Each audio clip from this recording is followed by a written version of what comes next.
কার সাথে কথা বলছিস? ওইটা জিনিয়ার সাথে কথা বলছিলাম। টিউশন যাবে কিনা জিজ্ঞেস করছিলাম। তো আজ টিউশন সরস্বতী পূজার দিনেও?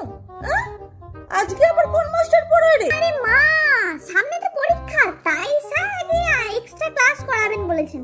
তাছাড়া স্যারের আজকে অ্যানিভার্সারি, বুঝেছো? ওই জন্য যেতে বলেছে। ও আচ্ছা।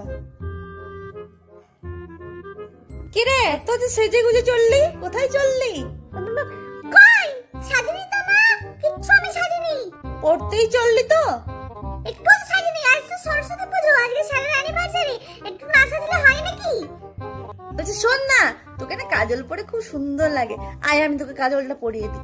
এখনো তুই বাচ্চা আছিস তো, আয় তোকে কাজলটা পরিয়ে দিই, আয়। না আমি কাজল পরে নিয়েছি মা, আমি কাজল পরে নিয়েছি। আমি আমার পরে নিয়েছি। আরে আয়।